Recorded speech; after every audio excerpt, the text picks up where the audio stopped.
V imenu Očeta in Sina in Svetega Duha. Amen. Gospod z vami. In s tvojim duhom. Tako, predno bomo začeli s to novo zgodbo, bomo najprej zmolili kesanje, prosili Boga za odpuščanje, da nam očisti srce, odpre oči in ušesa za to Božjo besedo. Moj Bog, Žal mi je, da sem grešil in žalil tebe, ki si moj najboljši oče. Trdno sklenem, da se bom poboljšal, pomagaj mi s svojo milostjo. Amen. Tako, zdaj pa prosimo še Boga, Očeta, z molitvijo, ki nas je Jezus naučil. Oče naš, ki si v nebesih, Posvečeno bodi tvoje ime, pridi k nam tvoje kraljestvo, zgodi se tvoja volja, kakor v nebesih, tako na zemlji. Daj nam danes naš vsakdanji kruh in odpusti nam naše dolge, kakor tudi mi odpuščamo svojim dolžnikom, in ne vpelji nas v skušnjavo, temveč reši nas hudega. Zdrava Marija, Milosti polna, Gospod je s teboj, blagoslovljena si med ženami in blagoslovljen je sad tvojega telesa, Jezus. Sveta Marija, Mati Božja, prosi za nas grešnike, zdaj in ob naši smrtni uri. Amen. Slava Očetu in Sinu in Svetemu Duhu, Kakor je bilo v začetku, tako zdaj in vselej in vekomaj. Amen. Tako, danes bomo pa slišali zgodbo o tem, kako je prišel nekdo k Jezusu in ga je prosil, da bi posredoval pri sporu z njegovim bratom, ko sta se prepirala o dediščini. Skozi množico je Jezus prerinil se.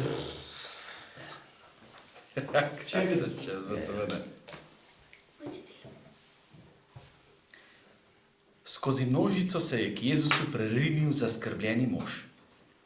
Učitelj je rekel: umrl mi je oče in moj brat noče z menoj deliti družinskega imetja. Reci mu, prosim, naj mi da moj delež. Prijatelj, nisem prišel, da bi razsojal v takih sporih, je odvrnil Jezus. Obrnil se je k množici in vsem spregovoril: pazite in varujte se vsake pohlepnosti. Pravo življenje ni odvisno od premoženja. Povedal vam bom priliko o bogatem kmetu. Neko leto mu je polje tako bogato obrodilo, da ni imel kam spraviti svojega pridelka. Vem, kaj bom storil, je modroval sam pri sebi. Podrl bom te majhne kašče in postavil večje. Vanje bom lahko spravil vse svoje žito. Dovolj ga bo za veliko let. Potem bom lahko udobno živel in počival in užival. Tisto noč mu je spregovoril Bog: neumnež, še to noč boš umrl. Kaj se bo potem zgodilo s tvojim imetjem? Le čemu ti bo? Tako bo s tistim, je končal Jezus, ki vse življenje nabira zaklade, nikoli pa se ne trudi, da bi bil bogat pred Bogom. Mi ne bomo nikoli bogati, je zamrmral eden od učencev. Jezus se je nasmehnil. Tisti, ki nimajo denarja, včasih prav toliko časa zapravijo s premišljevanjem o njem kot bogati, jim je rekel. Ne premišljujte kar naprej, kako boste prišli do naslednjega obeda in kako boste oblekli vso družino. Pomislite, kako Bog skrbi za ptice, saj se same ne morejo preživljati. Bog je vaš nebeški oče.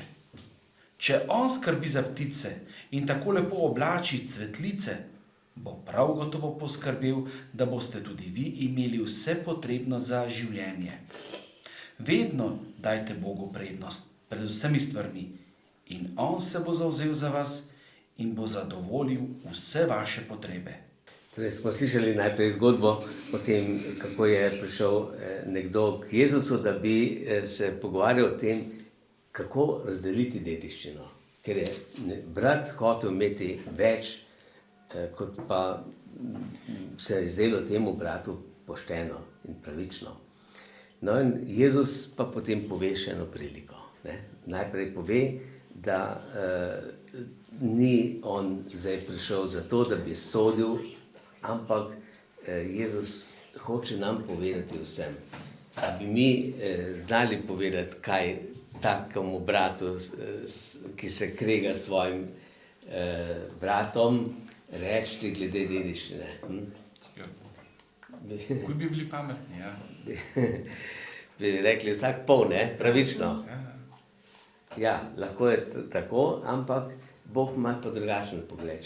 Bog pa reče, ja, koliko kdo rabi, toliko je. Če ima en brat veliko družino, drugi je pa sam, a je prav, če bi dobila vsak pol. Verjetno da ne. Ne? Ja, ja. Torej, zato Jezus ni se v te detajle spuščal, ampak je pa hotel povedati, kaj pomeni, če je človek preveč navezan na materialne dobrine. Ne? Ker tukaj problem je, če človek misli na materialne dobrine in če misli samo nase. Vsak misli samo nase, tak človek bo vedno nezadovoljen. Jezus želi pomagati, da bi mislili ne samo nase, ne samo na materialne dobrine, ampak da bi mislili na celo življenje in predvsem, da bo to življenje enkrat minilo. Kaj bo potem, ko bo tega življenja konec? Ne? Kaj bo po smrti? Torej, Jezus je povedal eno besedo, kako je s človekom, ki je bogat v Bogu. Kaj bi to bilo bogat v Bogu? Ja, da ima močno vero. Ima močno vero, ja. Naredi veliko dobrih del. Da lahko dela dobro, ja. Potem, Da odpušča. Bogat v Bogu pomeni tudi, da veliko razmišlja o tem, kdo je Bog, kaj je pravo bogatstvo, ne materialno, ampak tudi duhovno, tudi duhovne dobrine. Ne? Ker tisti, ki išče samo te materialne dobrine, samo o tem razmišlja, kako bi si jih pridobil, kako bi jih dobil čim več. Zato lahko to pripelje človeka v težave, v probleme. Recimo otroci, ki imate igračke. In vsak svojo igračo, potem bi pa rad imel še igrače v drugih. In potem se lahko skregajo, stepejo za igrače. A bi delili igrače? Ja, včasih je treba deliti. Svitek je ponovno tako, da če daš tudi dvema otrokoma na isti igrači, bo vedno en pusto, eno pa se bo skregal za uno to drugo, ki ima en drug. Ja, no to je eno znamenje, da je v nas globoko eno želja po enem posedovanju, da hočeš imeti tudi tisto, kar ni tvojega, tudi tisto, kar zdaj ne rabiš, da boš mogoče potem rabil. No, tako imamo, torej človek, kaj potrebuje človek za življenje? Hrano, ne? Hrana je prva stvar. Obleko, da si oblečen, streho nad glavo, ja. Da si zdrav. Zdravje, no tudi to je dobro, ampak vsi, pa vsak nima najboljšega zdravja, tudi če ni najboljše, je dobro. Ne? No, zato Jezus želi pomagati, da bi bili s tistim, kar imamo, zadovoljni, veseli, da imamo to, kar imamo, potem pa dobro, če imamo še kaj več, da znamo biti tudi s tem zadovoljni in ne preveč na to navezani. Ne? Ker če človek želi čim več imeti, potem ni nikoli zadovoljen, nikoli srečen. Hočem imeti še to, pa še to bi rad, pa še to bi rad. Ne? Tako imamo v Svetem pismu, imamo polno takšnih tudi primerov o tem, kako je človek, ki hoče imeti veliko, včasih nesrečen, včasih pa tudi krivičen in drugim dela krivico. Recimo en tak primer je bil v času preroka Elija v Izraelovem kraljestvu, to je Severno kraljestvo, je bil kralj Ahaz in tam zraven te kraljeve palače je imel en sosed vinograd. In ta kralj si je želel, da bi imel še ta vinograd, ki je bil zraven njegove palače, pa je rekel Ahaz temu sosedu, Nabotu, ali bi mi ti prodal ta vinograd. Je rekel, ne, to jaz ne prodam, kar sem dobil od svojih prednikov. Ali bi ti zamenjal, pa zamenjava, pa ti dam jaz en drug vinograd drugje. Je rekel, ne, jaz to sem dobil in to hočem imeti in to bom ohranil. No, in je bil potem kralj malo jezen, žena Jezabela je to opazila in je rekla, pa saj ti si kralj, saj ti lahko vse narediš, ne. Daj bomo to hitro uredili, tega Nabota bomo rekli, da je preklinjal Boga, ga bomo kamnali, pa boš ti dobil lepo vinograd. No, in tako so naredili. Kraljica je dobila krive priče, da je ta Nabot preklinjal in so ga kamnali in je bil mrtev. In a je to vse dobro? To je samo slabo. Kdo? Prevara. Ja, zdaj ljudje niso vedeli, nekako so verjeli kralju, verjeli kraljici in tistim krivim pričam, ampak nekdo je pa videl.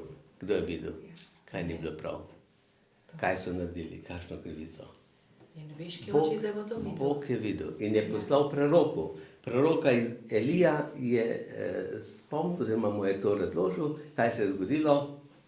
In Elija je poslal kralju in kralj je rekel, kralj, to, kar si naredil z Nabotom, to se bo zgodilo s tabo.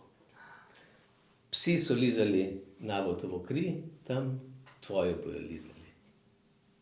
In ženo Jezabelo bojo psi žrli na koncu. In se res to zgodilo. In 3 leta potem, sicer se je Nabot obžaloval, ampak 3 leta potem je kralj Ahaz bil v vojni in je bil ranjen. Sicer je en vojak iz nasprotne strani tako slepo v puščico ustrelil in je padlo mu ravno med oklep in ga je zadela in je bil smrtno ranjen, pa se je še vztrajal do konca, do večera, zvečer je pa umrl. In potem so se razbežali in ko so prali voz pri ribniku, so psi prišli in so lizali njegovo kri. In tako se je uresničila ta prerokba. In to je, Bog pove, kaj to pomeni, če človek preveč išče materialne dobrine in če pri tem dela še krivico drugim. To je pa še hujše. Pravi, eno je, da se zavedamo, kdo smo, kaj smo, zato Jezus pravi, temu bogatašu, kaj je rekel. To, kar si spravil, čigavo bo. Jutri bojo tvojo dušo terjali od tebe.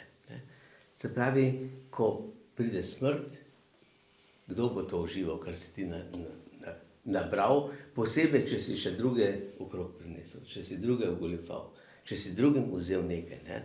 Zato je tukaj treba biti zelo pozoren.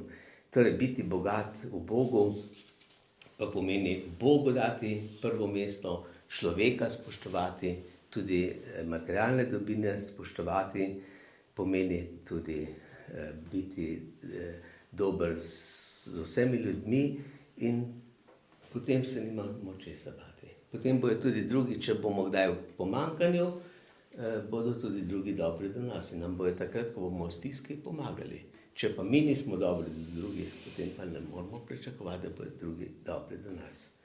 Tudi apostol Pavel v pismu Timotejem pravi, ničesar nismo prinesli na svet, ničesar ne bomo odnesli. Če na to mislimo, potem vemo, rabim toliko, koliko rabim, drugo pa. In še pravi v pismu Hebrejcem tudi, Bog reče, nikoli ne bom pustil brez pomoči in nikoli ne bom zapustil tistega, ki vam zaupa. In zato je treba zaupati Bogu, in delati dobro, potem pa se nimamo česa bati. Zapojmo pesem.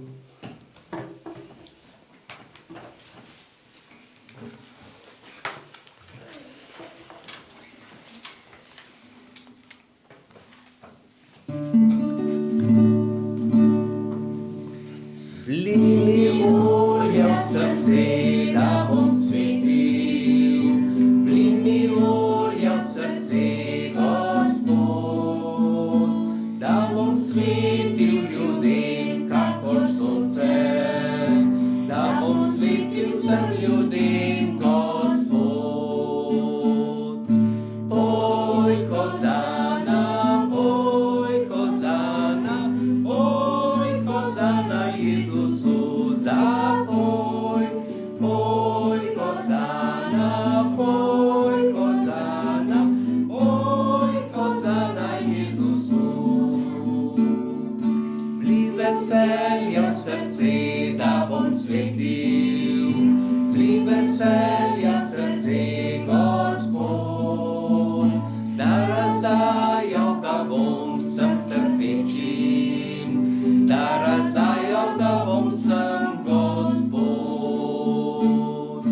Poj, hozana, poj, hozana, poj, hozana Jezusu, zapoj.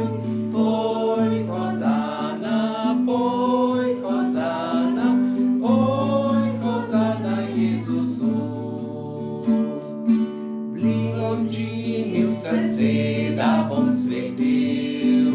Vlij oči mi v srce, Gospod, da pomagal bom vsem, ki potrebni, so potrebni moje pomoči.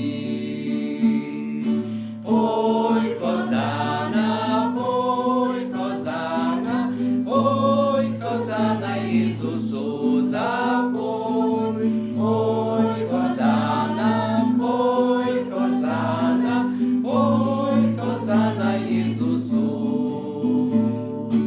Vlij ljubezni v srce, da bom svetil. Vlij ljubezni v srce, Gospod, da preneha sovraštvo na svetu, po vsej zemlji naj zavlada mir.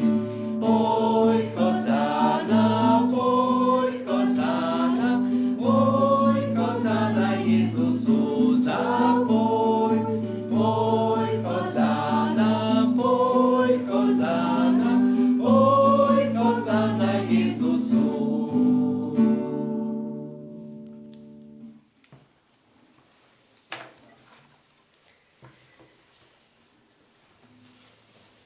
Sveti angel, varuh moj, bodi vedno ti z menoj. Stoj mi noč in dan na strani, vsega hudega me brani. Prav prisrčno prosim te, varuj me in vodi me. Amen.